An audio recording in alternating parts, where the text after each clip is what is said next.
안녕하세요. 미손행동 안광현입니다. 자, 이번 시간은 기출문제 20년 1, 2회 문제를 한번 풀어보도록 할 건데요. 자, 먼저 첫 번째 문제로 증기난방에 관한 설명으로 틀린 것은 하고 문제가 나왔습니다. 자, 요건 일단 보기 4번에 증기의 증발, 현열을 이용한다 라고 되어 있는데요. 자, 증기는 잡열을 이용하는 거죠. 자, 공기조화에서는요, 온수난방과 그리고 증기난방 문제가 많이 나오는데, 온수 같은 경우는 현열을 이용하는 거고, 증기 같은 경우는 잡열을 이용하는 건데, 이런 식으로 증기난방 같은 경우 현열을 이용한다, 이런 틀린 보기들이 많이 나오기 때문에, 자, 온수는 현열, 증기는 잡열이다. 요거 특히 잘 외워주시면 될 것 같고요. 자, 두 번째 문제 보시면은 온풍, 난방의 특징에 대한 설명으로 틀린 것은 하고 나왔습니다. 자, 요것도 보기 4번에 보시면은 토출 공기 온도가 높으므로 쾌적성이 좋다라고 되어 있는데요. 온풍이라는 것 자체는 이제 공기이기 때문에 제가 그 바람을 직접적으로 안 맞으면 그 온도를 잘 느끼기가 힘들어요. 그래서 쾌적성이 그렇게 좋진 않습니다. 자, 온풍에 관련된 문제가 나오면 대부분 쾌적성 얘기가 많이 나올 거예요. 그래서 온풍 난방은 쾌적성이 떨어진다. 요것도 필히 알고 계시면 될 것 같고요. 자, 3번 문제 보시면은 공조 방식 중 변풍량 단일 덕트 방식에 대한 설명으로 틀린 것은 하고 나왔습니다. 자, 요건 보기 3번 보시면요. 풍량 조정이 복잡하다 되어 있는데, 자, 변풍량이라는 건요, 그냥 풍량이라는 걸 변화시키는 거예요. 그거에 특성화 되어 있는 게 변풍량입니다. 그런데 보기에서 풍량 조정이 복잡하다라고 되어 있는 거는 뭔가 말이 안 맞죠? 그래서 일단 답은 3번 되겠고요. 1, 2, 4번은 맞는 말이기 때문에 보고 참조해 주시면 될 것 같습니다. 자, 4번 문제 보시면은 냉각 열량을 구하는 겁니다. 단위는 킬로와트가 되겠고요. 즉 냉각 열량은 이제 Q가 되겠죠. 자, 그 다음에 문제에서 주어진 조건들을 보시면 풍량이 800m/세제곱/h래요. 자, 풍량은 G로 일단 표현을 하고요. 800이라는 값을 줬습니다. 그 다음에 문제에서 건고온도나 습고온도 이런 것들이 있는데, 또 문제에서 보시면 엔탈피 값 자체가 나왔습니다. 따라서 온도나 이런 거는 신경을 안 쓰셔도 돼요. 이미 엔탈피가 나와 있기 때문에, 자, 33도씨에서의 엔탈피 85.26kJ/kg이고요. 자, 건고온도 16도에서의 엔탈피를 보시면은 42죠. kJ/kg 이라는 값이 주어졌습니다. 자, 그럼 이제 온도나 이런 건 필요 없고요. 저희가 필요한 공식은 Q는, 자, 원래는 GC 델타 T라는 어떤 공식을 알고 계실 거예요. 그쵸? 그런데 공기의 비열은 뭐 0.24로 저희가 알고 있고, 온도차 같은 경우는 건고 온도가 나와 있기 때문에 뭐 33 마이너스 16 이런 식으로도 구할 수는 있는데, 만약에 문제에서 엔탈피 값이 그냥 주어진다면 얘네들은 무시합니다. 어차피 비열과 온도 관련이 있어서는 그게 엔탈피 값으로 변한 거기 때문에 무조건 델타 H, 엔탈피로 가셔야 됩니다. 엔탈피 차로. 온도가 있고 공기의 비열 내가 외우고 있어. 그러니까 0.24 곱하기 건고온도 차, 요렇게 해서 구하시면 답이 또 틀리게 나올 수도 있기 때문에 일단 요렇게 해서 구하시고, 자, 그 다음 저희가 봐야 될 게, 자, 풍량의 단위가 지금 세제곱 미터 퍼 아워라는 단위로 주어졌습니다. 그쵸? 근데 요거를 저희가 이제 송풍량을 하려면 단위를 바꿔줘야 돼요. 킬로그램 퍼 아워라고 하는 무게의 단위로 바꿔줘야 됩니다. 이 G로 바꾸기 위해서는.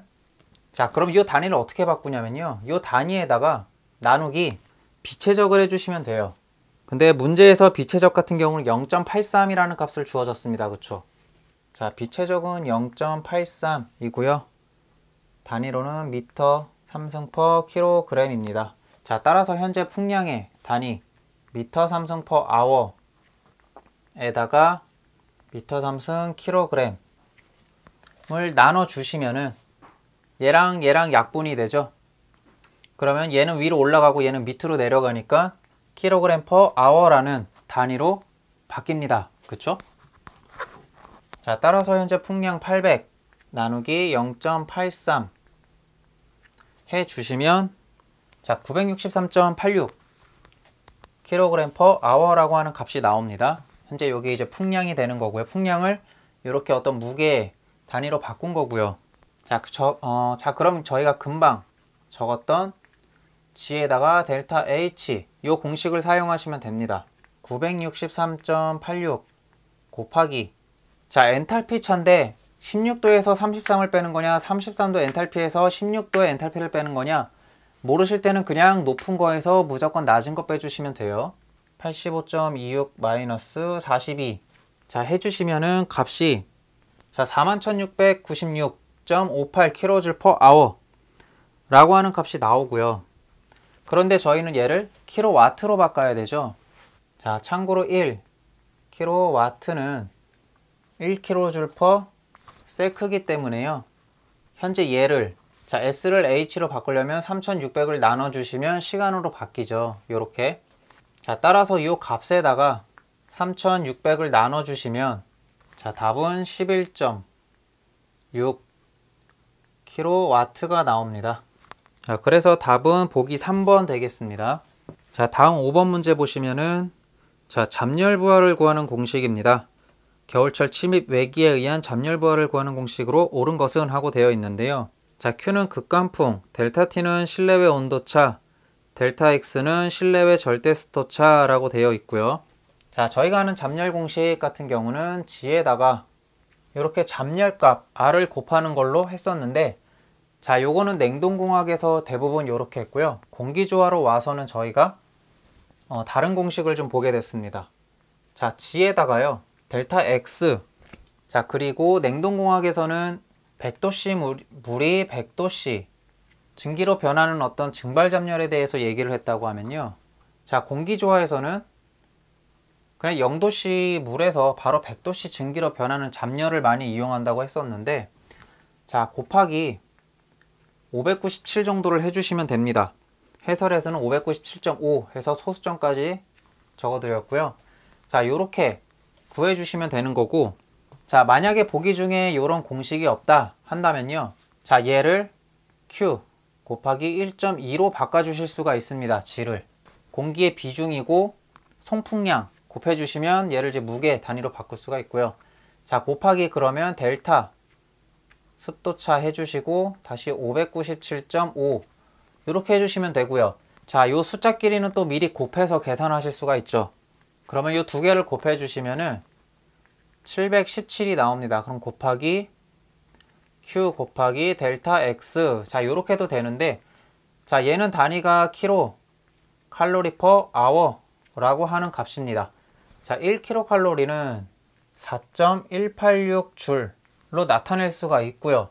즉 요 값에다가 곱하기 4.186 해주시면 단위가 바뀌죠.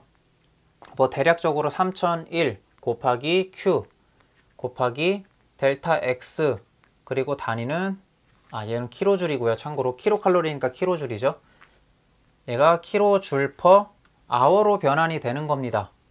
자 그럼 이 중에서 보기에 있는 거 골라주시면 되겠죠.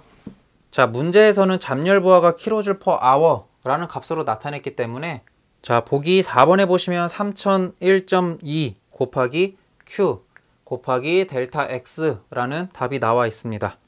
그래서 답은 4번 되겠습니다. 자 다음은 교재 828페이지의 6번 문제입니다.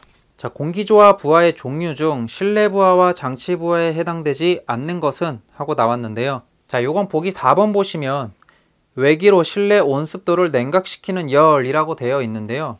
자 외기라는 거는 자 여기가 외기가 있을 거고요. 외부죠. 외부니까 여기 외기가 있을 거고 자 여기가 실내인데요. 자 실내 부하 안에서는 이 외기랑은 상관이 없어요. 그쵸? 그러니까 실내 부하는 일단 아니고요. 그리고 장치 부하라고 한다면 이 실내에 있는 어떤 장치에 의해서 열이 오르는 걸 얘기하는 거겠죠. 또는 뭐 장치라고 하면 여기 공조기 안에 어떤 송풍기 같은 걸 얘기할 수도 있는 거고요. 그쵸? 자 그런데 외기라는 거는 실내 부하도 아니고요. 어떤 장치에 대한 부하도 아니기 때문에 그리고 오히려 외기로 냉방을 할 때도 있죠. 자, 따라서 답은 4번이 되는 거고요. 자 보기 1번처럼 사무기기 뭐 프린트기나 뭐 이런 것들이 뭐 요런데 실내에 있다고 하면 걔는 장치 부하가 되겠죠. 실내에서 발생되는 어떤 열량이 되는 거고요. 보기 2번에 유리나 벽체를 통한 전도열 같은 경우는 해설에 나온 대로 외부에서 어떤 열에 의해서 전도되는 부하를 얘기하는 거고 급기 덕트에서 실내로 유입되는 열, 어떤 덕트를 통해서 들어오는 게 이제 기기 부하가 되겠습니다. 자, 따라서 답은 4번이 되는 거고요. 일단 외기는 실내 부하랑 기기 부하랑은 상관이 없기 때문에 그냥 바로 다른 거 보지 않고 외기 그냥 골라주시면 되는 거예요. 자, 다음 7번 문제고요. 에어필터의 포집 방법 중 무기질 섬유 공간을 공기가 통과할 때 충돌, 차단, 확산에 의해 큰 분진 입자를 포집하는 필터는 무엇인가? 라고 되어 있는데요. 자, 저희가 흔히 아는 필터 같은 경우는요, 그냥 이렇게 그물망처럼 되어 있어서 큰 분진이 이렇게 지나가면 이 그물에 막혀서 못 들어가는 거죠. 여기에 충돌되고 출구로 나가는 거를 차단시켜주고 그런 역할을 하죠. 저희는 보통 이런 거를 필터나 또는 뭐 여과기 이런 식으로 부르죠. 그래서 이런 타입을 여과기 필터라고 합니다. 그냥 단순하게. 자, 그래서 답은 2번 되는 거고요. 뭐 정전식 같은 경우는 먼지가 날라오다가 그냥 정전기처럼 여기에 달라붙는 거예요. 그리고 점착식 같은 경우는 요런데 약간 뭐 끈적거리는 물질들이 있어가지고 지나가다가 끈적이는 물질에 딱 닿는 거고요. 흡착식은 말 그대로 빨아들이는 거고, 자, 각자 필터는 이름에 그냥 답이 다 나와 있습니다. 따라서 그냥 충돌해서 이렇게 차단하는 방식은 그냥 여과기라고 저희가 부르기 때문에 그냥 여과식이라고 알고 계시면 돼요. 여과식 필터입니다. 그리고 얘가 문제에서 어떤 충돌 등에 의해서 먼지를 걸러내는 거, 그러면 무조건 여과식 골라주시면 되는 겁니다. 자, 다음 8번 문제 보시면은 다음 중 자연 환기가 많이 일어나도 비교적 난방 효율이 제일 좋은 것은 하고 되어 있는데요. 자, 요거는 제가 20년도 3회 문제에서도 복사 냉난방 얘기를 할 때 설명을 했었는데요. 자, 이렇게 사람 그냥 발이 있다고 하면 저희가 뭐 한의원 같은 데서 이렇게 침을 맞을 때 침을 맞고 적외선으로 따뜻하게 발을 해주죠. 그게 복사 냉난방이랑 그냥 복사 난방이랑 비슷하다고 보시면 돼요. 이렇게 열이 복사가 되는 겁니다. 그래서 발이 따뜻하죠. 그런데 중간에 바람이 아무리 세게 불어서 중간 공기가 환기가 된다고 하더라도 이 램프에서 나오는 열은 그대로 발에 전달이 되죠. 즉 복사 냉난방이라는 건요, 환기가 아무리 많이 일어나도 그 열에 어떤 영향을 받지 않습니다. 자, 따라서 환기가 많이 일어나도 비교적 난방 효율이 제일 좋은 것은 보기 4번의 복사 난방 되겠습니다. 자, 그냥 환기가 일어나도 난방 효율 좋은 거 또는 뭐 쾌적성이 엄청 좋은 거, 그런 거 나오면 그냥 복사 난방 골라주시면 되는 거고요. 자, 9번 문제 보시면은, 자, 열 교환기 중 공조기 내부에 주로 설치되는 공기 가열기 또는 공기 냉각기를 흐르는 냉온수의 통로수는 코일의 배열 방식에 따라 나뉜다. 이 중 코일의 배열 방식에 따른 종류가 아닌 것은? 자, 이건 핵심 요약 부분에서도 나오는 거고요. 자, 풀서킷, 더블 서킷, 하프 서킷, 이렇게 세 가지입니다. 자, 따라서 답은 보기 4번에 플로우 서킷이 되는 거고요. 자, 그냥 단순 암기로 가는 것들은 제가 설명은 하지 않을게요. 요거는 공기조화 영상에서 제가 설명을 다 드리는 내용이기 때문에 굳이 기출문제 영상에서는 디테일하게 들어가지 않겠습니다. 자, 다음 10번 문제 보시면 다음 가습기 방식 분류 중 기화식이 아닌 것은 하고 나왔는데요. 자, 요것도 그냥 핵심 요약 부분에 바로 나와 있는 내용이고요. 자, 원심식 가습기 같은 경우는 수분무식이기 때문에 답은 4번 되겠습니다. 자, 다음 11번 문제 보시면은 각 실마다 전기 스토브나 기름난로 등을 설치하여 난방하는 방식을 무엇이라고 하는가 돼 있는데, 그냥 각 실마다 난방을 따로따로 한다는 뜻입니다. 따라서 이건 그냥 개별로 하는 난방이기 때문에 개별 난방 골라주시면 되는 거고요. 자, 요것도 그냥 문제에서 뭐 전기 스토브나 기름난로 등을 설치하여 이런 것보다는 각 실마다 난방하는 방식 딱 요 정도만 읽어도 그냥 개별 난방 골라주시면 되는 거예요. 자, 다음 12번 보시면은 송풍기 특성 곡선에서 송풍기의 운점점은 어떤 곡선의 교차점을 의미하는가 라고 되어 있는데, 자, 요건 핵심 요약 부분에서는 없었던 것 같은데, 자, 답은 일단 1번이고요. 요거는 그냥 이 기출문제를 통해서 암기해 주시면 됩니다. 문제가 되게 자주 나오는 것도 아니고요. 이번에 20년도 1, 2회 때 정말 오랜만에 나온 문제이기 때문에 제가 굳이 핵심 요약에는 안 넣었고요. 요것도 제가 디테일하게는 안 들어갈게요. 그냥 압력 곡선과 저항 곡선 교차점에 찍히는 점이 있는데 그게 그냥 운전점이다. 그냥 그 정도만 알고 계시면 됩니다. 요것도 그냥 단순 암기로 가주시면 될 것 같고요. 자, 13번 같은 경우는 자, 온수량을 구하는 거고요. 자, 단위로는 미터 3승 퍼 아워라고 하는 값을 구하는 겁니다. 자, 방열량 나와 있죠. 즉 열량을 의미하는 겁니다. 자, 온수량은 G로 나타내고요. 열량은 Q로 나타내고요. 지금 단위가 킬로와트죠. 그리고 5.25라고 하는 값을 나타냈습니다. 그렇죠? 그 다음에 방열기 입구 온도와 출고 온도 나와 있고요. 뭐 당연히 도씨고요. 80, 출고 온도는 70. 자, 그 다음에 물의 비열로는 원래 물의 비열은 1이죠. 1kcal죠. 근데 킬로줄로 넘어가면서 4.2로 간 겁니다. 자, 1kcal가 4.186kJ이죠. 따라서 반올림해서 그냥 4.2로 나타낸 겁니다. 참고로. 그래서 이 문제에서는 저희가 이제 물의 비열을 1로 알고 있었는데 왜 4.2일까 라고 하시면 단위를 보시면 되는 거고요. 4.2kJ이 결국 1kcal입니다. 자, 그 다음에 물의 밀도 977.5 단위로는 kg per 미터 3승. 자, 요렇게 나타냈고요. 자, 도씨, C. 자, 그 다음에 얘는 밀도. 자, 그럼 저희가 입출구 온도와 비열, 뭐 열량, 온수량 요런 게 나온다 그러면 보통 저희가 아는 단위 공식은 Q는 Gc 델타 T 요 정도로 나타낼 수가 있는데 저희가 보통 G 같은 경우는 kg per hour라는 단위로 많이 쓰죠. 그런데 여기서는 또 미터 3승 per hour라는 단위로 나와 버렸어요. 자, 그럼 얘를 킬로그램으로 바꾸려면 이 밀도라는 어떤 단위가 필요하겠죠. 자, 여기서도 단위를 보시면은 지금 미터 3승에다가 per h잖아요. 그쵸? 그럼 얘를 나누기를 해야 될지 곱하기를 해야 될지 헷갈리시면은 얘를 그냥 그대로 갖고 와 보시면 돼요. 자, 킬로그램 per 미터 3승인데 자, 곱하기를 해주셔야 얘랑 얘가 없어지고 킬로그램 per hour가 남겠죠. 그러니까 그냥 곱하기를 해주시면 되는 겁니다. 즉 온수량에다가 이 밀도 지금 곱해 주시면은 이 G라는 값이 나오는 거예요.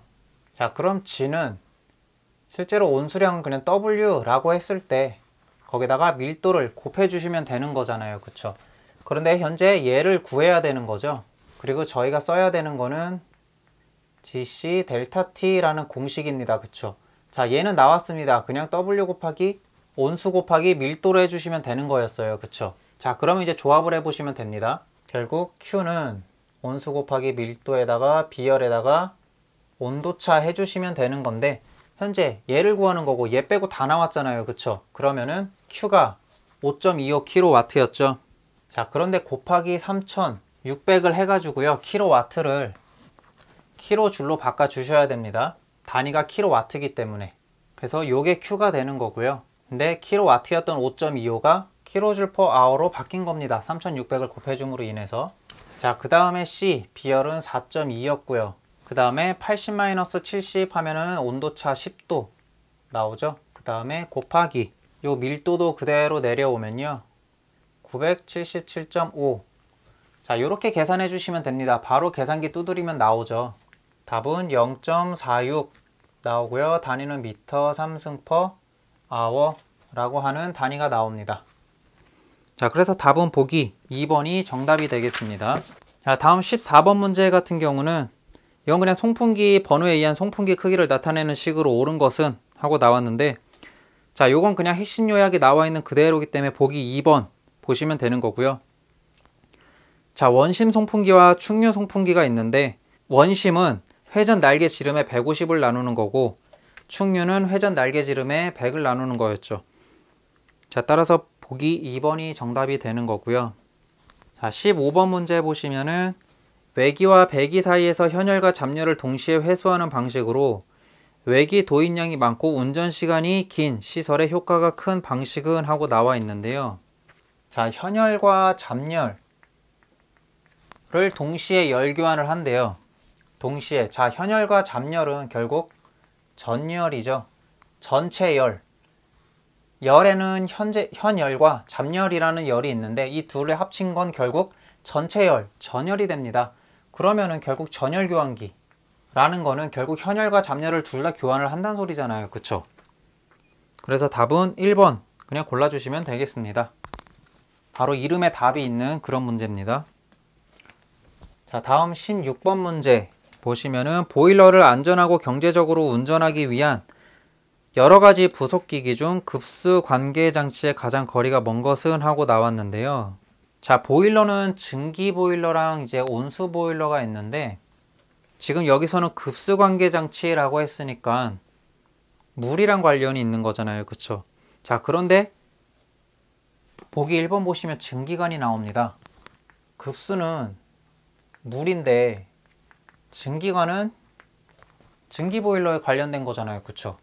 따라서 증기관은 전혀 상관이 없겠죠? 따라서 답은 1번 되겠습니다.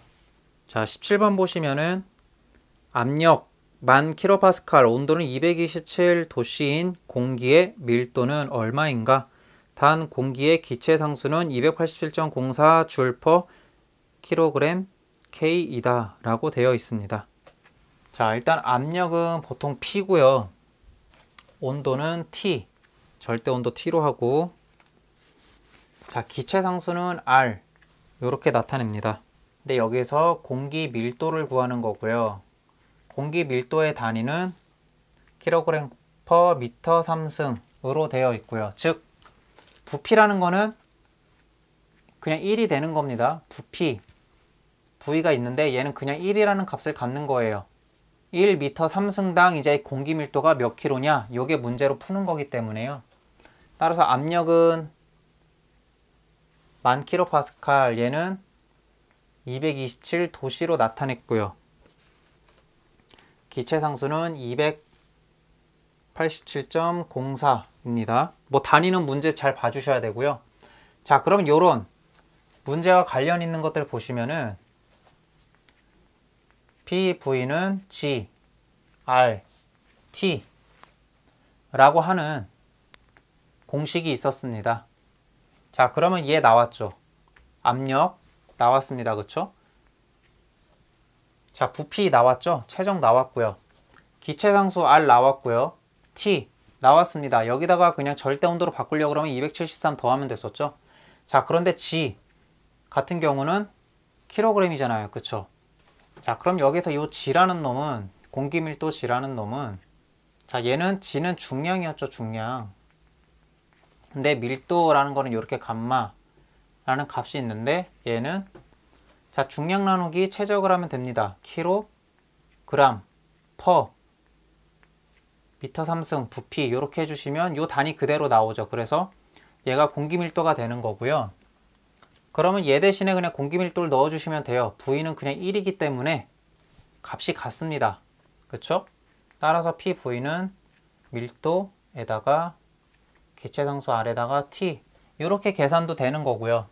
네, 여기서 V는 1이니까 사라지죠. 즉 P는 밀도 곱하기 기체상수 곱하기 온도라는 값이 나오기 때문에 여기서 밀도만 빼고 밑으로 보내주면 되죠. 자, 밀도는 RT분의 P다. 자, 그럼 여기서 이제 값을 넣어 주셔야 되는데, 자, 기체상수 같은 경우는 단위에서 보시면 그냥 줄이죠. 줄 퍼 킬로그램 K이기 때문에 여기서 하나, 둘, 세 칸 앞으로 가주셔가지고 0.28704 라는 값으로 바꿔주셔야 됩니다. 따라서 0.287까지만 그냥 적어주셔도 되고요. 자, 그리고 온도 같은 경우는 현재 섭씨 온도를 절대 온도로 바꾸려고 하면 227 섭씨 온도에다가 273 더해주시면 절대 온도로 바뀌죠. 자, 압력은 킬로파스칼 그대로 적어주셔도 됩니다. 그래서 이렇게 계산을 해주시면은 69.6 kg 미터 3승이라고 하는 밀도 값을 구할 수가 있는 거고요. 자, 그래서 답은 보기 2번 되겠습니다. 자, 다음 18번 문제 보시면은 다음 공조 방식 중 중앙 방식이 아닌 것은 하고 나와 있는데요. 자, 맨 밑에 룸쿨러 같은 경우는 개별 방식이었죠. 따라서 답은 4번이고요. 자, 다음 19번 다음 중 엔탈피가 0kJ per kg인 공기는 어느 것인가 라고 되어 있는데요. 자, 엔탈피라는 거는 건공기 기준입니다. 자, 따라서 0도씨 건공기 기준이고요. 답은 2번 되겠습니다. 자, 그리고 20번 문제. 자, 이렇게 공기선도가 있습니다. 여기가 1번, 여기가 2번, 여기가 3번. 자, 이렇게 선도가 그려졌을 때 이 과정에 대해서 묻는 겁니다. 그쵸? 자, 현재 이 라인이 온도죠. 그리고 여기가 X 습도입니다. 자, 1에서 2로 가게 되면요, 왼쪽으로 갔기 때문에 온도는 줄어들어요. 그쵸? 즉 온도가 줄어들었다 라는 거는 냉각이죠. 그리고 위로 올라갔기 때문에 여기서 여기로 습도가 상승했습니다. 그쵸? 즉 가습이죠. 가습. 냉각 가습입니다. 냉각을 시키면서 가습을 시킨 게 요 방향이 되겠죠. 1에서 2. 자, 그 다음에 2에서 3으로 가는 거, 3으로 가는 거 같은 경우는 그냥 온도만 올라갔기 때문에 얘는 난방을 한 거잖아요. 그쵸? 즉 그냥 가열이라고 보시면 되는 겁니다. 가열을 한 과정이고요. 자, 보기에서 찾아보시면은 냉각 감습은 아닙니다. 가습이기 때문에 1번 탈락이고요. 2번 냉각은 맞는데 가습에 관련된 내용이 없죠. 그리고 제습제를 이용한 또 제습이라고 되어 있는데 여기서 습도는 일정하기 때문에 제습도 아닙니다. 그쵸? 자, 3번에 보시면 순환수 가습이라고 되어 있는데요. 자, 순환수라는 건 그냥 물이잖아요. 물. 시원한 물입니다. 쉽게 말해서. 즉 물을 뿌려서 가습을 시켰다 라고 하면 자동적으로 냉각이 되는 겁니다. 온도가 식기 때문에. 3번 같은 경우는 지금 1, 2번 과정에 해당이 돼요.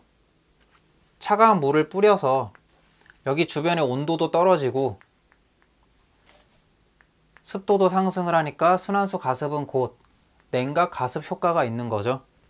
그 다음에 2에서 3을 또 가열이라고 얘기를 했기 때문에 답은 3번이 되는 겁니다. 한번 꼰 거죠. 사실 냉각 가습 하면 문제 풀기가 굉장히 쉬운데 요거를 그냥 순환수 가습으로 이름을 바꾼 겁니다.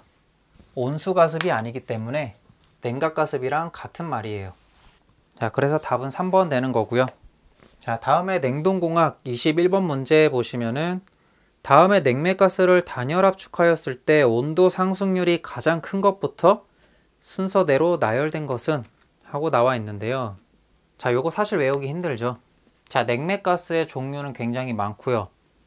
그거의 온도 상승률 다 외우기는 힘듭니다. 사실 요런 문제는 버리는 문제로 가야 되고요. 아니면은 지금 여기서 문제가 나왔기 때문에 다음에 똑같은 문제로 또 은행 방식으로 나오기를 바라야 되는 문제입니다. 따라서 21번 문제는 그냥 이 기출문제를 보고 요 문제와 답을 그대로 외우는 방식으로 가셔야 돼요. 요런 문제 하나 외우겠다고 공기와 암모니아 또 메틸 클로라이드라고 하는 또 냉매, 요거는 이제 R40 냉매를 얘기하는 거고요. 또 R502 요런 게 나오는데 만약에 여기에 R501이 들어가거나 아니면 뭐 R22, R23, R12 요런 게 들어가게 되면 또 문제 답이 어떻게 바뀔지 또 모르잖아요. 그렇다고 그 많은 것들을 또 다 외울 수는 없겠죠. 따라서 얘는 그냥 문제와 답을 그대로 외우는 방식으로 가주시면 되는 겁니다. 그래서 답은 그냥 1번 외워주시면 되는 거고요. 자, 22번 문제 보시면은 몰리에르 선도 상에서 압력이 증대함에 따라 포화 액선과 건포화 증기선이 만나는 일치점을 무엇이라 하는가 라고 되어 있죠. 자, 문제에서 지금 액션이라고 되어 있는 건 션이 아니라 선이죠. 선, 액선. 네, 요건 오타니까 바꿔주셔야 될 것 같고요.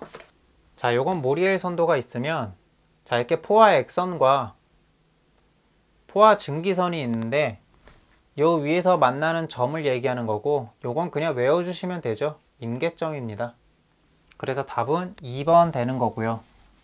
자, 23번 보시면은 다음 중 냉동기의 압축기에서 일어나는 이상적인 압축 과정은 어느 것인가 라고 되어 있는데요. 자, 압축이라는 말은요, 저희가 가장 이상적인 건 단열 압축입니다. 단열.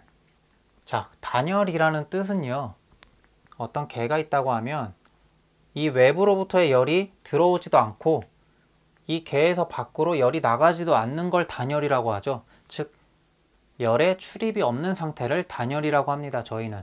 그쵸? 자, 그리고 이렇게 열 출입이 있는 어떤 값을 저희는 엔트로피로 값을 나타내는데 등 엔트로피라는 말은 결국 열의 양이 같다라는 말이기 때문에 단열 상태다 라고도 얘기를 할 수가 있게 되는 겁니다. 즉 문제 23번에서는요. 보기 4번에 보시면 등 엔트로피 변화라고 되어 있죠. 등 엔트로피 변화는 단열 변화고요. 압축기는 단열 압축일 때 가장 이상적이기 때문에 답은 4번 되겠습니다.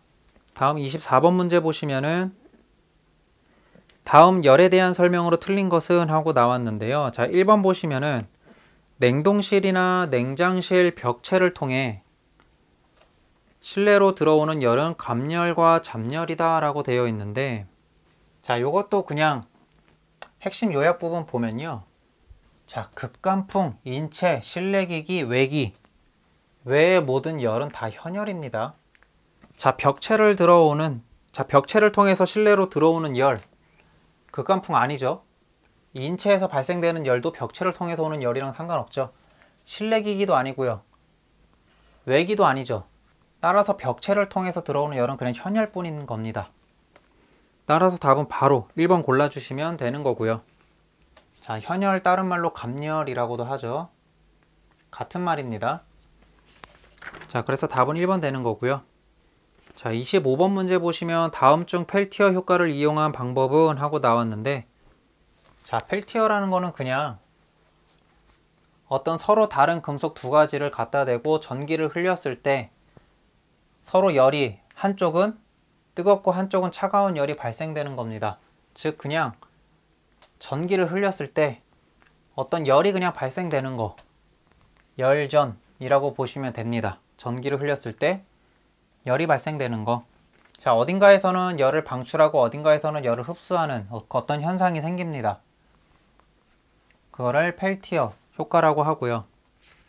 자, 따라서 답은 2번 되는 거고요. 자, 참고로 전기를 흘려서 열을 발생시키는 효과를 펠티어 효과라고 하고요.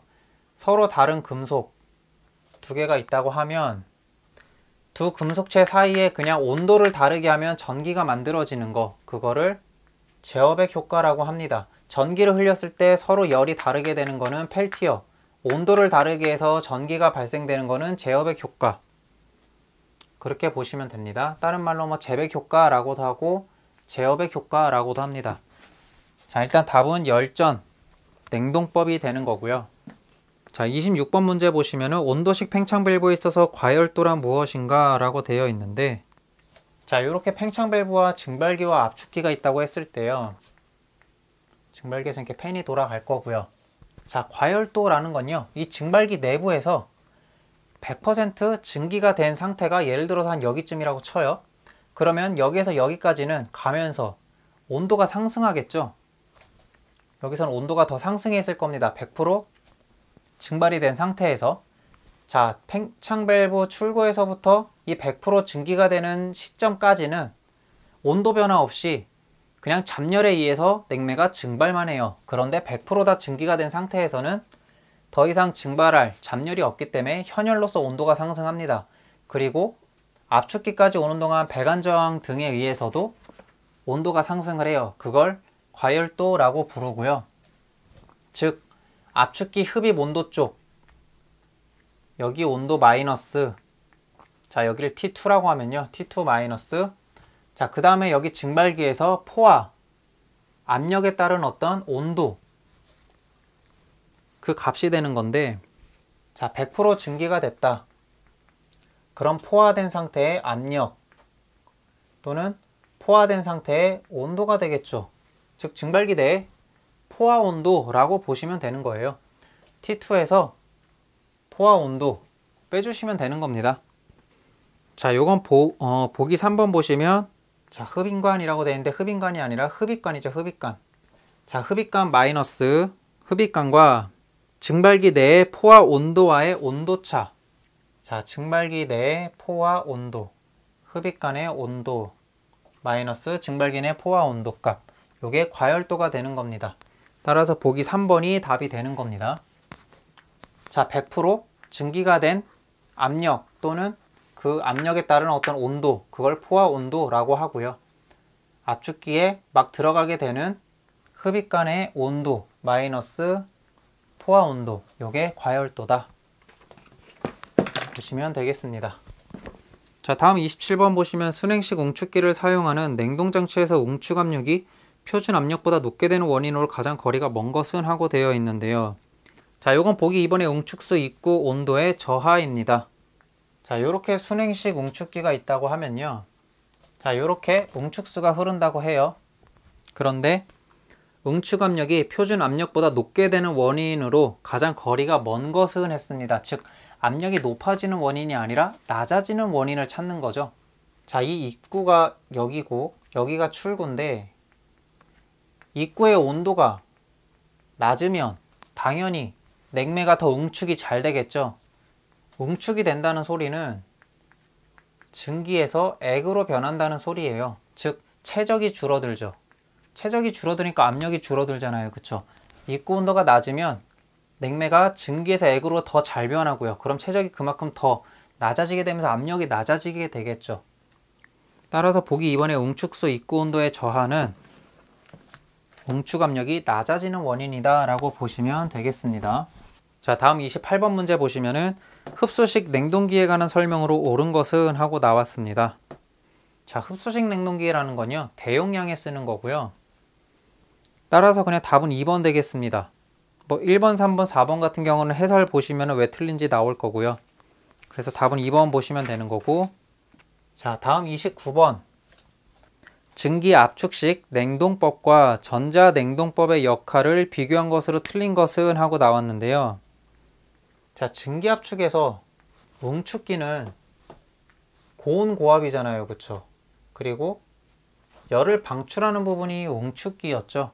자, 그럼 전자냉동법에서 금속 접합부 중에서 온도가 높은 부분, 자, 고온부가 곧 응축기랑 같은 역할이겠죠. 그런데 자, 보기 4번 보시면은 고온부가 아니라 지금 저온부하고 응축기하고 역할이 같다라고 되어 있습니다. 그쵸? 그래서 답은 보기 4번 되는 겁니다. 자, 증발기가 저온부겠죠? 자, 다음 30번 문제 보시면은 다음 중 가스 엔진 구동형 열펌프 시스템의 설명으로 틀린 것은 하고 나왔는데요. 자, 요거는 그냥 암기 품목입니다. 보기 3번의 구성 요소로 압축기를 제외한 엔진, 그리고 내부, 열교환기 등으로 구성된다 라고 되어 있는데요. 자, 가스 엔진 구동형 열펌프. 열펌프에는 결국 압축기가 들어갑니다. 자, 흡수식 냉동기에 압축기가 안 들어가는 거죠.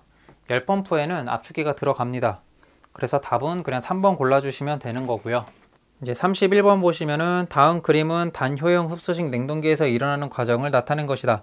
각 과정에 대한 설명으로 틀린 것은 하고 나왔는데요.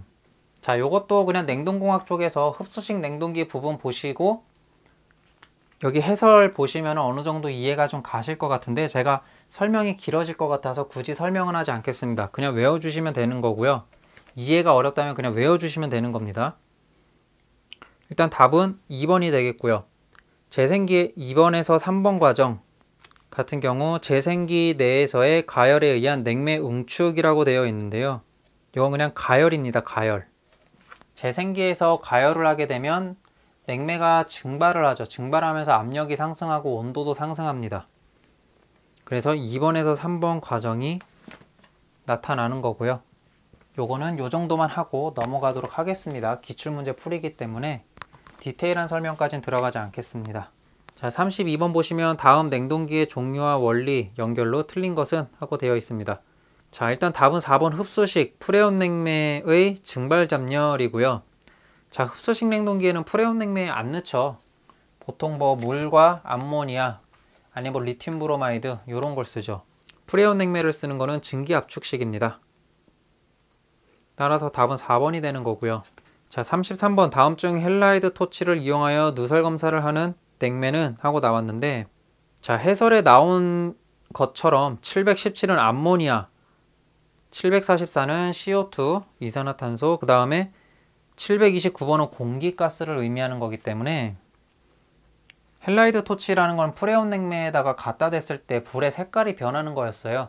따라서 프레온 냉매를 골라주시면 되는 건데 R134A가 프레온 냉매에 속합니다. 그냥 700번대 피해주시면 되겠죠. 자, 다음 34번 문제 보시면은 냉동기 속 두 냉매가 아래 표의 조건으로 작동될 때 A 냉매를 이용한 압축기의 냉동 능력을 QA, 비냉매를 이용한 압축기의 냉동 능력을 QB인 경우 QA 나누기 QB의 B는 하고 나왔습니다. 단 두 압축기의 피스톤 압출량은 동일하며 최적 효율도 75%로 동일하다라고 되어 있는데요. 자, 요건 냉동기 A와 B가 있는 상태인 거고요. 각자 냉동 능력 Q가 있습니다. 자, A는 A, B는 B 를 옆에다 붙여가지고 이렇게 일단 구분을 하고요. 자, 그랬을 때 요 두 개를 나눠가지고 그 B를 구하라는 건데요. 자, 일단 냉동 효과와 비최적이 주어졌습니다. 자, A 같은 경우는 냉동 효과가 1130이고요. B 같은 경우는 170이고요. 그리고 A는 비최적이 0.509, B 같은 경우는 0.077이라고 되어 있습니다. 자, 그럼 냉동 능력 Q라는 건요.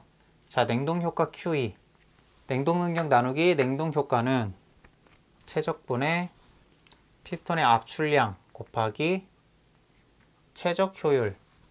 자, 이렇게 나타낼 수가 있는데 현재 이 비최적은 다르고 이 두 가지는 같습니다. 그쵸? 얘는 동일하다 그랬고 얘는 75%로 동일하대요. 즉 A와 B에 대한 이 대문자 Q 냉동 능력을 구해야겠죠. 자, 저희가 사용할 공식은 자, 요게 되는 거고요. 자, 그럼 대문자 Q A를 먼저 구해 보면요. 자, 요 값에다가 결국 냉동 효과를 곱해주면 되겠죠. 0.509 분의 토출량은 똑같으니까 그냥 1로 봅니다. 그 다음에 최적 효율은 0.75로 똑같다고 했죠. 그 다음에 냉동 효과는 얘는 1130입니다. 구해보면 1665 kJ/H가 나오고요. 참고로 냉동 효과의 단위가 지금 kJ이기 때문에 kJ로 나오는 겁니다. 자, 다음은 QB를 구해야 되는데 QB 같은 경우는 0.077 분의 1 곱하기 0.75 곱하기 170이 되겠네요. 자, 얘는 1655 kJ/H가 나오고요. 자, 역시 책에서는 좀 잘못됐네요. 얘에 대한 답이 1655가 나오는 거고요. 따라서 QB분의 QA라는 거는 1655분의 1665 값이 되는 거고 이 값은 약 1이라는 값이 나오게 되는 겁니다. 자, 그래서 답은 보기 2번이 답이 되는 겁니다. 자, 지금 교재에서는 이렇게 돼 있고 여기 1655 눈이 두 개 돼 있고 지금 1.0으로 돼 있는데 요거 삭제해 주시면 되겠죠. 요 옆에 붙어야 되겠죠. 그래서 QA 나누기 QB 같은 경우는 1이 나온다. 이렇게 보시면 되겠습니다. 자, 35번 문제 보시면은 두께 3cm인 성면판에 한쪽 면의 온도는 400도씨, 다른 쪽 면의 온도는 100도씨일 때 이 판을 통해 일어나는 열 전달량은 하고 나왔는데요. 자, 이렇게 벽이 있고요. 성면판이 있는데 얘 두께가 3cm래요. 그리고 한쪽은 400도씨, 한쪽은 100도씨일 때 이 판을 통해서 일어나는 열 전달량은 하고 나왔는데요. 자, 열 전도율은 0.095라고 합니다. 자, 공식으로는 그냥 교재에 나온 그대로 벽의 두께 람다 곱하기 온도차, 즉 300이 되겠네요. 그쵸? 400-100이니까 자, 벽 두께는 0.03m가 되는 거고요. 열 전도율은 0.095 곱하기 300 해주시면 답은 950 Wm 제곱 해서 950이라는 답이 나옵니다. 그래서 답은 보기 3번 되겠고요. 자, 36번 문제 보시면 R501을 사용하는 냉동장치의 몰리엘 선도가 다음과 같다. 이 장치의 실제 냉매 순환량은 167kg/h이고 전동기 출력이 3.5kW일 때 실제 성적 개수는 하고 나왔습니다. 자, 몰리엘 선도가 이렇게 있고요. 자, 이렇게 선도가 그려졌고 1번, 2번, 3번, 4번으로 되어 있습니다. 그리고 압축기 입구와 증발기 입구에서의 열량 엔탈피 값이 나와 있습니다. 563과 449로 나와 있고요. 자, 이랬을 때 성적 개수를 구하는 거고요. 자, 그럼 일단 냉동 능력이 먼저 나와야 되는데요. 왜냐면 성적 개수라는 거는 압축 일량 분의 냉동 능력이잖아요. 그쵸? 이렇게 해서 성적 개수를 구할 수가 있었는데 AW는 지금 문제에서 3.5kW라는 값을 주어졌는데 이 대문자 Q 냉동 능력은 없습니다. 따라서 지금 냉동 능력 Q를 구해야 되는데 지금 있는 게 자, G 냉매 순환량이 일단 있고요. 자, 그 다음에 냉동 효과는 563-449로 구할 수가 있겠죠. 즉 563-449 이렇게 해주시면 바로 냉동 능력이 나옵니다. 자, 냉매 순환량 같은 경우는 167로 주어졌고요. 그래서 바로 이렇게 계산해 주시면 자, 19,038 kJ/h라는 값이 나왔고요. 그러면 3.5kW도 역시 kJ로 바꿔주려고 하면 곱하기 3,600을 해주시면 되죠. 3.5에다 3,600 곱하면은 12,600이 나오고요. 그럼 요 값 19,038 나누기 12,600 해주시면 요 공식이 나오죠. 얘가 냉동 능력이고 얘가 압축기 일량이잖아요. 그쵸? 그러면 답이 1.5가 나옵니다. 그래서 성적 개수는 1.5가 되는 거고요. 답으로는 3번 되겠습니다. 자, 다음은 37번 문제고요. 냉매 충전용 매니폴드로 구성하는 주요 밸브와 가장 거리가 먼 것은 하고 나왔는데, 자, 일단 답은 2번 자동 용량 제어 밸브고요. 자, 37번 문제 같은 경우는 그냥 해설에 나온 것처럼 매니폴드 게이지 자체는 자동으로 이렇게 개폐되는 기능이 없고요. 다 수동으로 개폐하기 때문에 자동 용량 제어 밸브, 요게 일단 답이 되는 거고요. 호스를 그냥 뭐 흡입 밸브 쪽에다 연결하면 그냥 흡입 밸브에 연결하는 거고, 뭐 진공 펌프 같은 데 연결하면 그냥 펌프 연결 밸브가 되는 거고요. 바이패스 하려고 연결하면 그냥 바이패스 밸브 거기 연결하는 게 되는 거기 때문에 이건 그냥 말하기 나름이고요. 일단 가장 거리가 먼 거는 자동 용량 제어 밸브가 되겠습니다. 자, 다음 38번 문제 보시면 냉매와 배관 재료의 선택을 바르게 나타낸 것은 하고 나왔는데요. 자, 요거는 답은 4번. 이산화탄소 같은 경우는 Fe 철 합금을 사용해야 되는 거고요. 뭐 암모니아나 프레온 같은 경우는 해설 보시면 될 것 같고요. 자, 39번 문제 보시면 2단 압축 사이클에서 증발 압력이 계기 압력으로 235kPa이고 응축 압력은 절대 압력으로 1225kPa일 때 최적의 중간 절대 압력은 하고 나왔습니다. 단 대기압은 101kPa이다 라고 되어 있고요. 자, 일단 절대 압력. 자, 일단 2단 압축기에서 중간 압력을 구하는 방법은요. 루트 안에다가 고압의 절대 압력 곱하기 저압의 절대 압력을 곱해 주시면 되는 건데, 자, 응축 압력이 고압이고 증발 압력이 저압입니다. 그쵸? 그런데 고압, 응축 압력, 고압 같은 경우는 지금 절대 압력으로 나왔는데 증발 압력은 계기 압력이래요. 그러면은 저압 쪽 증발 압력을 절대 압력으로 바꿔야 되는데, 절대 압력이라는 건 계기 압력, 즉 게이지 압력 플러스 대기압이 되는 거고요. 자, 지금 저압에서의 계기 압력은 235고 대기압은 101입니다. 그쵸? 두 개 그냥 더해 주시면 되겠죠. 즉 저압의 절대 압력은 336이 되는 거고요. 1225 곱하기 336을 루트로 싸주시면 641.56kPa이라고 하는 답이 나옵니다. 그래서 답은 3번 되겠습니다. 자, 40번 문제 보시면은 30도씨 공기가 최적 1m 세제곱의 용기 내에 압력 600kPa인 상태로 들어있을 때 용기 내 공기 질량은 하고 나왔습니다. 단 기체 상수는 287J/kg K라고 되어 있고요. 자, 일단 기체 상수 같은 게 나오면은 R이 나오기 때문에 요런 R이 들어가는 공식 대부분 PV는 GRT 요 공식이 많이 나옵니다. 기체 상수가 나오게 되면. 자, 그럼 맞는지 한번 보면요. 압력 600kPa로 나왔고요. 부피 최적 1로 나와 있고요. G 공기의 질량은 현재 얘를 구하는 거죠. 그리고 기체 상수 나와 있고요. 그 다음에 온도 30도씨로 나와 있습니다. 네, 이 공식으로 풀면 바로 풀 수가 있는 거겠죠. 그냥 G는 RT분의 PV. 자, 이렇게 하면 바로 풀 수가 있겠네요. 자, 압력은 600, 부피는 1이 됐고요.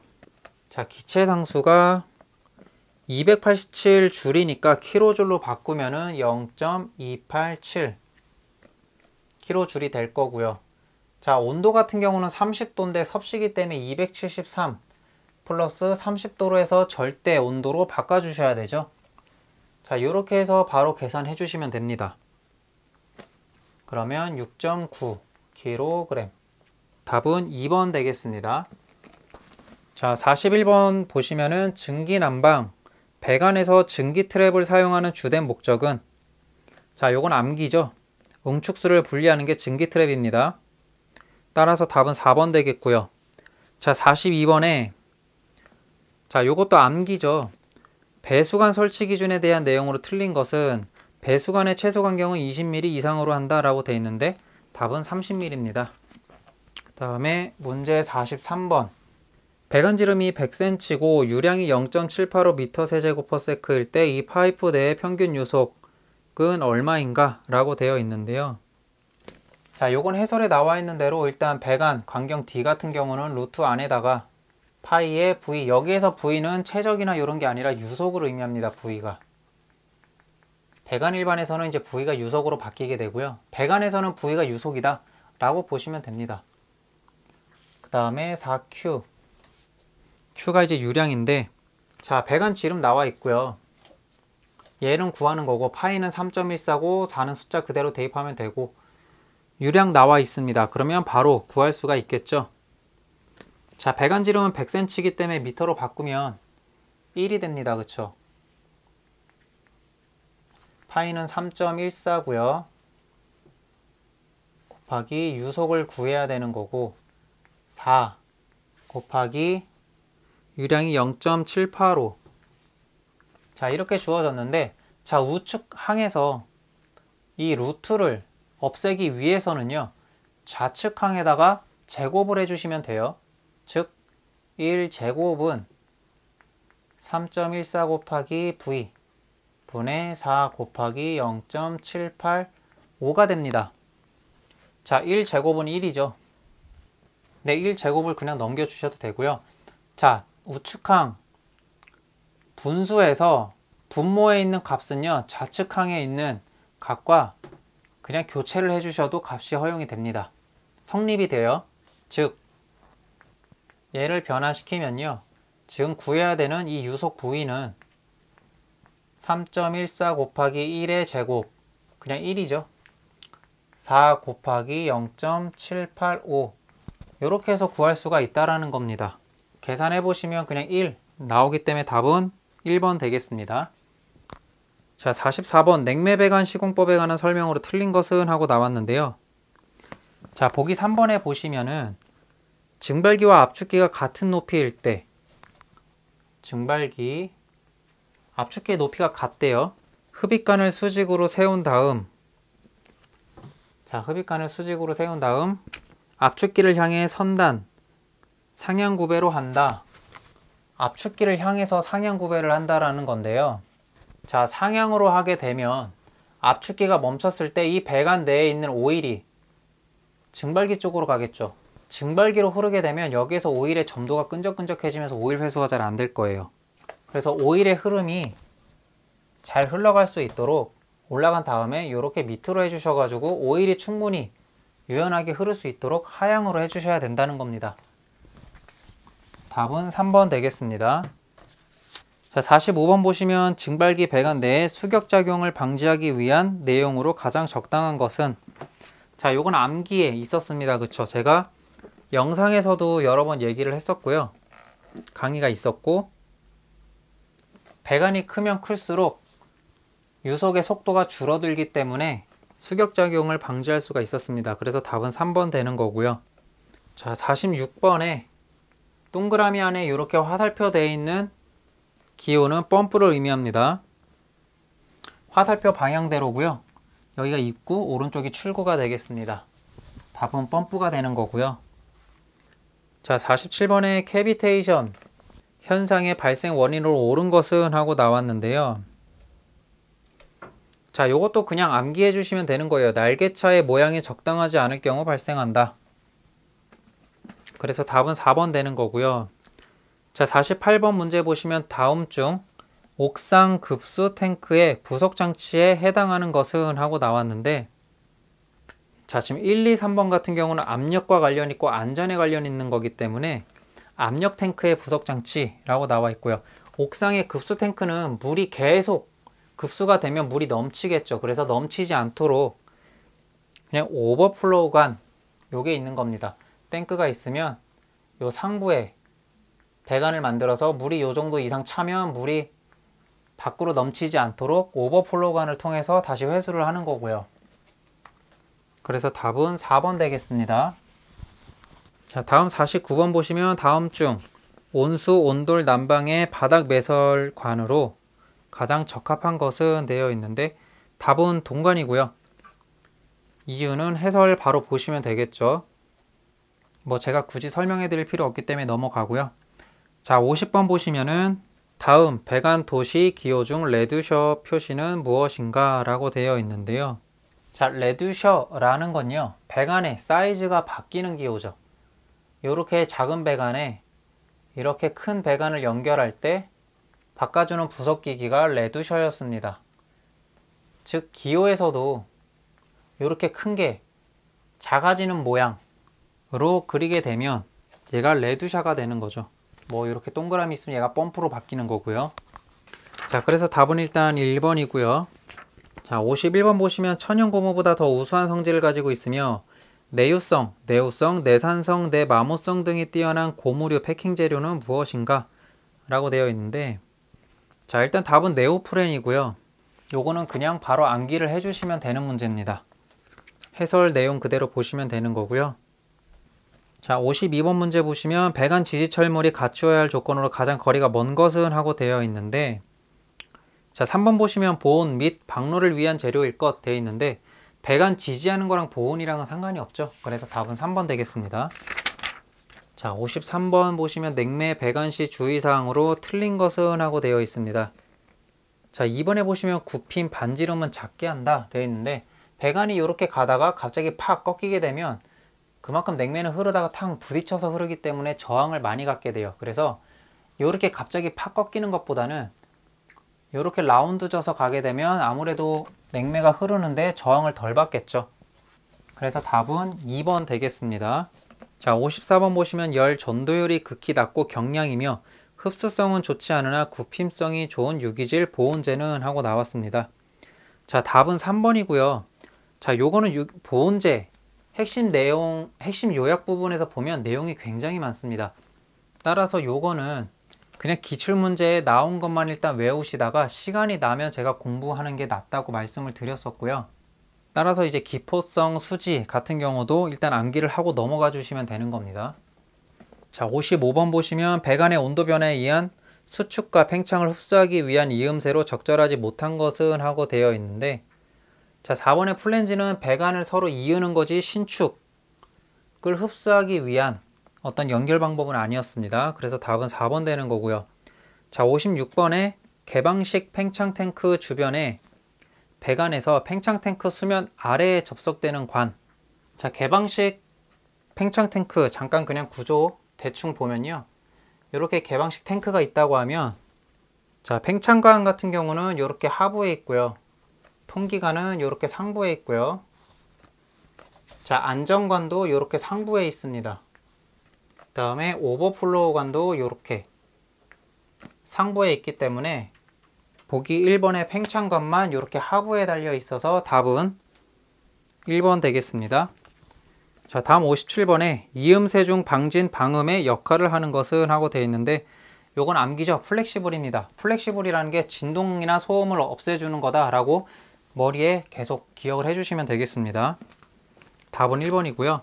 자, 58번 보시면은 관 이음새 종류에 따른 용도의 연결로 틀린 것은 하고 나왔는데, 자, 플러그 같은 경우는 배관의 끝을 막는 용도로 쓰는 거기 때문에 답은 3번이고요. 자, 59번에 배관 지지금속인 레스트레인트에 해당하지 않는 것은 이것도 암기입니다. 그쵸? 답은 1번 행거 되겠고요. 자, 60번에 정압기의 부속 설비에서 가스 수용량이 급격히 증가하여 압력이 필요한 경우 쓰이는 장치는 하고 되어 있는데, 자, 요거는 사실 핵심 요약에는 없는데 핵심 요약이 없어도 그냥 답이 딱 보입니다. 자, 정압기라는 거는 압력을 뭔가 일정하게 해주는 어떤 장치처럼 딱 이름이 보이잖아요. 그쵸?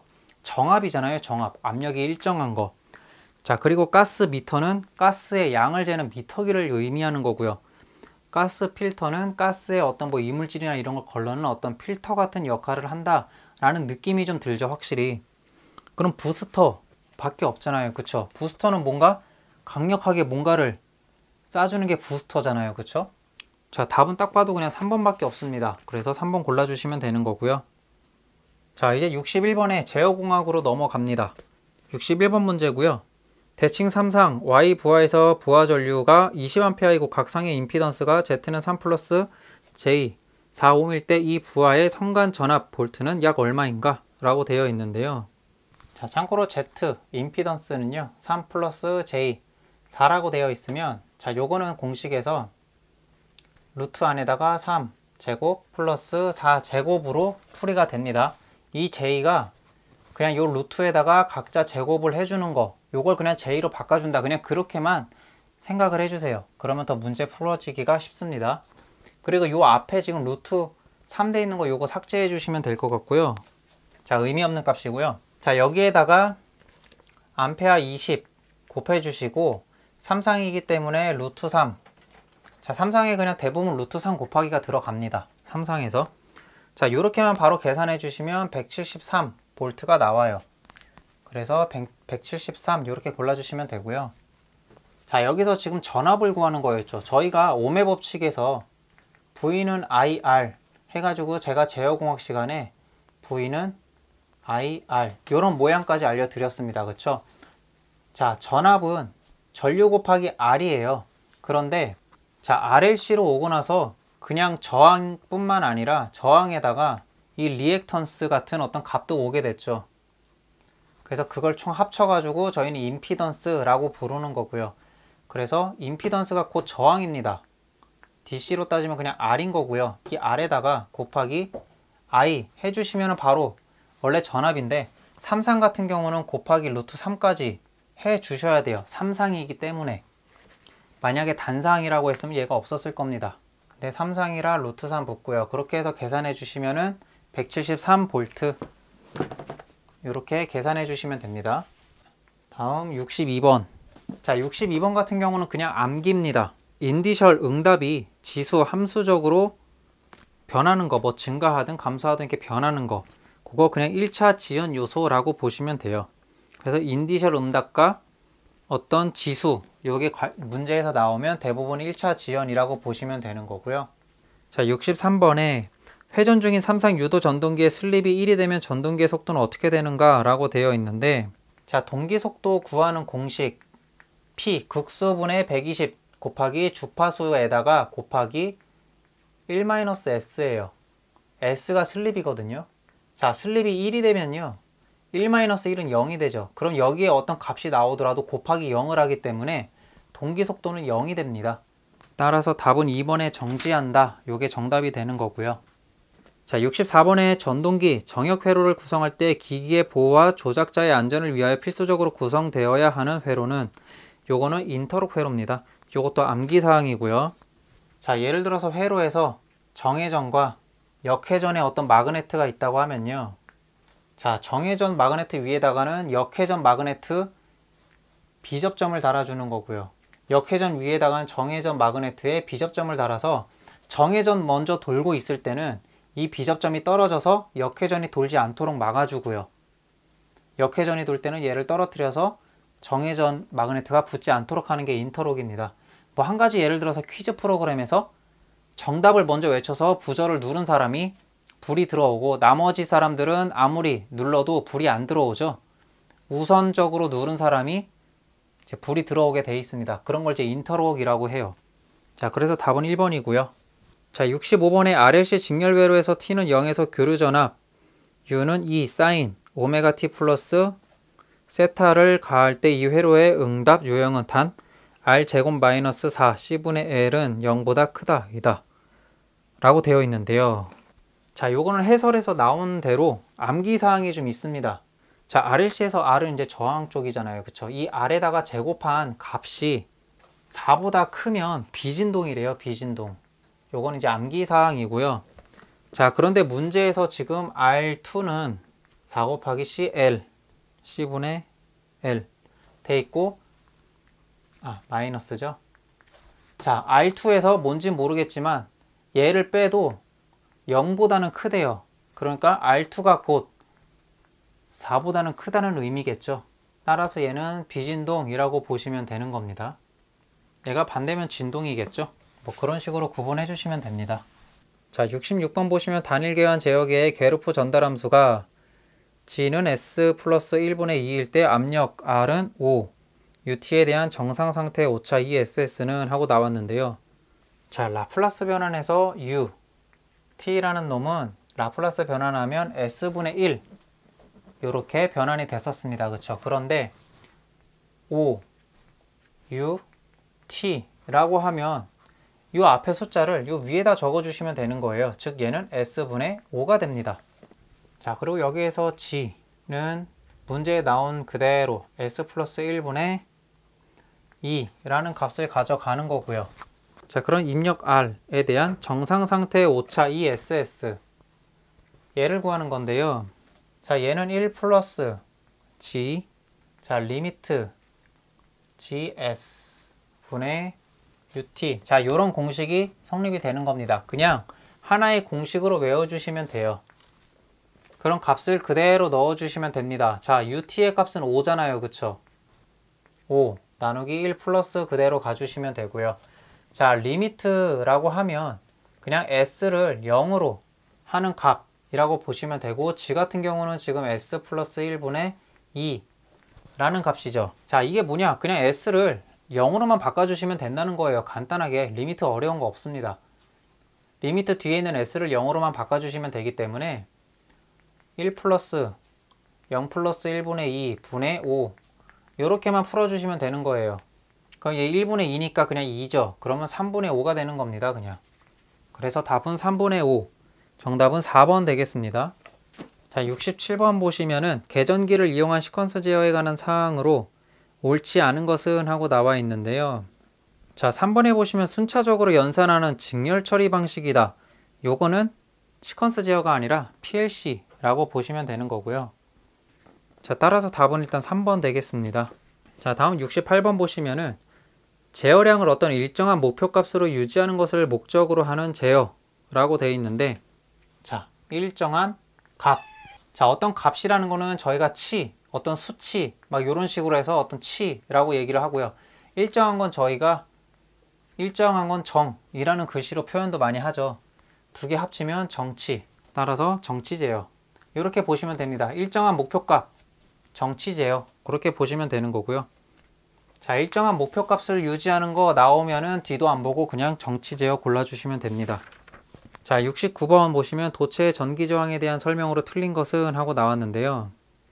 자, 요것도 좀 어렵습니다. 3번에 고유 저항은 백금보다 구리가 크다 돼 있는데, 자, 해설에 백금, 구리, 은, 금, 철 다 나와 있는데 다 외워주시면 되는데, 사실 이거 외에 다른 물질이 나올 수도 있잖아요. 그렇다고 해서 제가 모든 물질의 고유 저항을 적어드리기는 당연히 어렵죠. 다 외우는 것도 비효율적입니다.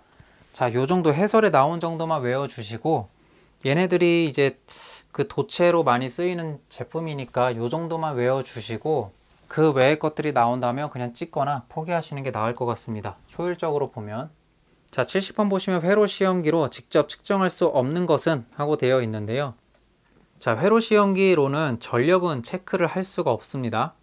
뭐 전압과 전류 측정이 가능한데, 전압에다가 전류를 곱해서 그냥 전력이 몇이다 요 정도는 볼 수는 있는데, 계산으로는 가능하지만 직접적인 체크는 되지 않습니다. 그래서 답은 4번 되겠고요. 자, 71번 보시면은 그림과 같은 단위 계단 함수를 옳게 나타낸 것은 하고 나와 있는데, 자, 단위 계단 함수라는 건요, 그냥 0과 1로만 있다 일단 이렇게 생각을 해주시고요. 그런데 얘가 뒤에서부터 이렇게 쭉 옵니다. 계단 함수는 오다가 1로 한번 올라가는 게 A만큼 뒤쳐져 있죠. 자, 여기서 원래 이렇게 올라갔어야 되는데 A만큼 뒤로 가서 올라간 겁니다. 참고로 여기에서 올라가서 이렇게 오면 0에 오기 전보다 더 올라간 값이기 때문에 더 빠른 거죠. 근데 0보다 더 앞에 있기 때문에 얘는 뒤쳐진 거예요. 여기가 만약에 시간이라고 한다면 여기가 뭐 그냥 10초 라고 쳐요. 그럼 여기가 5초, 뭐 3초, 2초, 1초, 그 다음에 10초, 여기 11초, 여기 막 12초, 예를 들어 이런 식으로 있다고 하면 원래 기본적으로는 10초 후에 이렇게 올라가야 되는 건데 얘는 12초 후에 이렇게 올라간 겁니다. 예를 들어서 그냥.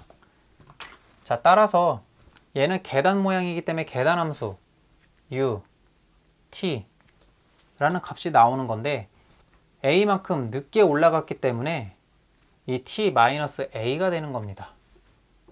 자, 만약에 여기가 b 라고 하고 이렇게 올라가면요, 얘는 플러스 b가 되겠죠. 더 먼저 올라갔으니까, 빠르니까. 근데 얘는 늦었잖아요. a만큼 늦었잖아요. 그래서 t-a가 되는 겁니다. 자, 그리고 여기 값이 1이죠. 1이기 때문에 여기 앞에 1이라는 숫자가 있는 겁니다. 그런데 1이라는 숫자는 제외가 되죠. 만약에 문제에서 여기에 2라고 적혀 있습니다. 그리고 여기가 a예요. 그러면 y축에 적힌 건 그냥 앞에다가 적어주시면 돼요. 그 다음에 뒤늦게 간 거, 그거를 빼기 a로 해주시면 됩니다. 자, 만약에 여기가 2고 요렇게 갔습니다. 그러면 2u에다가 플러스 b 뭐 이런 식으로 해주시면 되겠죠. 자, 따라서 지금 요 문제 같은 경우는 a에서 올라갔기 때문에 u, t-a 골라주시면 되니까 답은 2번 되겠습니다. 자, 다음 72번 보시면 어떤 회로에 220V의 교류 전압을 인가했더니 4.4A의 전류가 흐르고 전압과 전류와의 위상차가 60도가 되었다. 이 회로의 저항 성분은 하고 나왔는데요. 자, 일단 저항을 구하는 거고, 저항이라는 건 I분의 V 이렇게 할 수 있는데 여기에 코사인 세타 위상차가 발생이 된 겁니다. 자, 그럼 요거 계산기로 어떻게 푸냐면요, 정말 간단합니다. 전기를 모르시는 분들은 지금 막 위상차 이런 거 나오면 되게 복잡하실 수 있는데, 자, 일단은 요거 위상차를 빼게 되면 그냥 ohm의 법칙이죠. V는 IR 요거잖아요. 그쵸? R은 I분의 V예요. 근데 거기다 위상차가 있기 때문에 곱하기 코사인 세타만 해주신 거고요. 이 세타가 결국 각도예요. 각도. 그러니까 I 전류는 4.4고요 볼트는 220이잖아요. 그쵸? 그럼 곱하기 코사인 해놓고 여기다가 60 넣어주시면 되는 겁니다. 그냥. 자, 공학용 계산기에 다 있죠? 해서 그냥 계산만 해주시면 25옴 하고 나오죠. 답은 2번 되겠습니다. 자, 다음 73번 보시면 기계적 변이를 제어량으로 해서 목표값의 임의의 변화에 추종하도록 구성되어 있는 거. 자, 요거는 추종하도록 구성되어 있다고 해가지고 추종 제어 이런 거 골라주시면 안 됩니다. 보기에서 추종 제어가 없어서 다행이지, 만약에 보기에 추종 제어 또 이렇게 들어가 있으면 대부분 사람들이 추종 제어 고를 수도 있습니다. 잘 모르시는 분들이. 근데 기계적 변이를 제어량으로 해서 목표값 임의 변화에 추종하도록 구성되어 있는 것은 서버 기구입니다. 서버. 그냥 기계적 변이 뭐 이런 게 나오고 그러면 대부분 서버라고 보시면 돼요. 그래서 핵심 요약에서도 외우실 때 꼭 이렇게 포인트를 잘 집어서 외워 주셔야 됩니다. 서버에 관련된 것, 기계적 변이, 그렇게 보시면 되고요. 자, 다음 74번.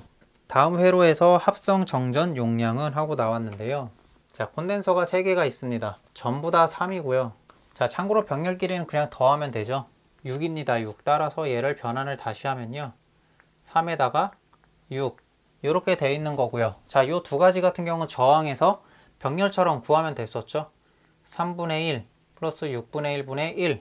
자, 이렇게 해서 계산해 주시면은 2 마이크로 페럿. 자, 그래서 답은 2번 되겠습니다. 자, 75번 보시면 직류 전동기의 속도 제어 방법 중 광범위한 속도 제어가 가능하며 정토크, 가변 속도의 용도에 적합한 방법은 하고 되어 있는데요. 자, 요것도 그냥 전동기에서 광범위한 속도 제어는 전압 제어였어요. 이것도 핵심 요약에 나와 있을 텐데 다른 거 보지 말고 그냥 광범위한 속도 제어, 요거는 그냥 전압 제어다. 그것만 포인트만 알고 계시면 되는 겁니다. 그래서 답은 4번이 되는 거고요. 자, 76번에 서버 전동기는 다음 중 어디에 속하는가 라고 되어 있는데요. 서버 전동기는 조작하는 겁니다. 조작. 뭐 요것도 암기기 때문에 넘어가고요. 자, 77번에서 다음 중 기동 토크가 가장 큰 단상 유도 전동기는, 자, 반, 콘, 분, 쉐. 자, 큰 순서대로 요렇게 했었죠. 자, 그럼 보기 2번에 반발 기동형 나왔습니다. 그쵸? 바로 반자 골라주시면 되기 때문에 77번에 2번 되겠습니다.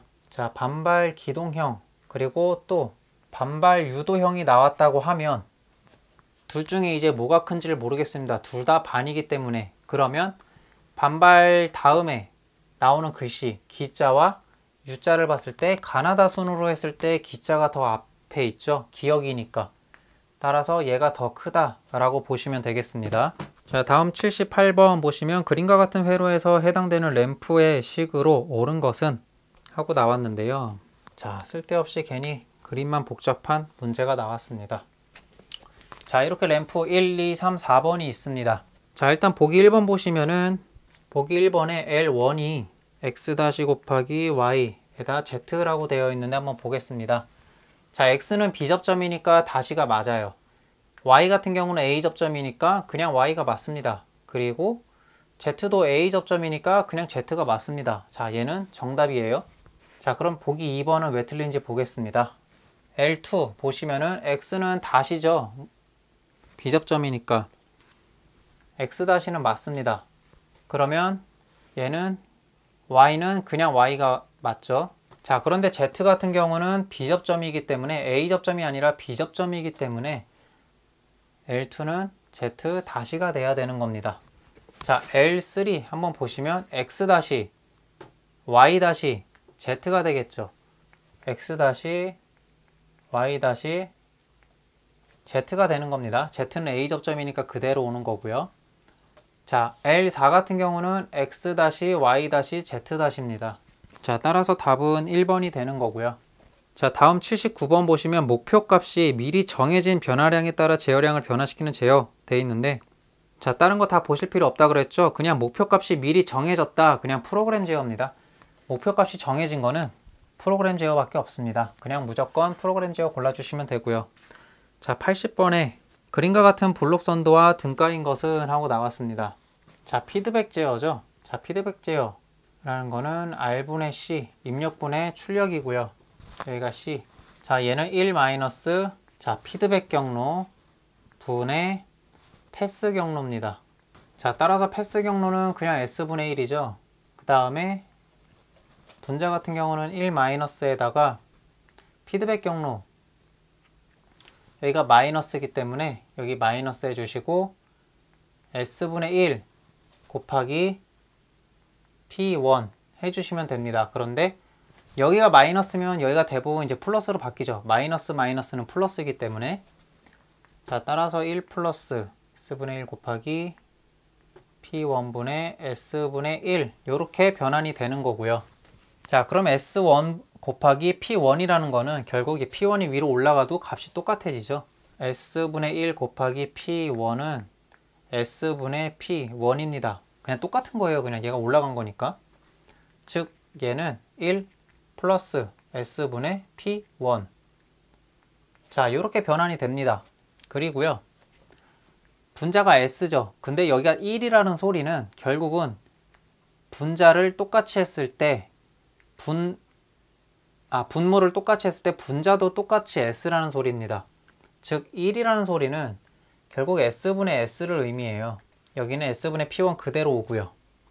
자, 분모는 통일시키고 여기가 1이 되는 조건은 분자까지 S가 되는 조건입니다. 그쵸? 분의 S분의 1 이렇게 해주시면 돼요. 자, 그러면 여기서 분모는 똑같으니까 하나로 또 묶을 수가 있고요. S분의 S 플러스 P1 이렇게 되고 여기는 S분의 1 이렇게 됩니다. 그쵸? 그러면 여기에서 얘랑 삭제가 되죠. 그러면 S 플러스 P1분의 1이라는 값이 나옵니다. 자, 그래서 정답은 보기 3번이 되겠습니다. 얘가 최종 답이고요. 자, 이렇게 해서 20년도 1, 2회 기출문제에 대한 내용 여기까지 하도록 하겠습니다. 감사합니다.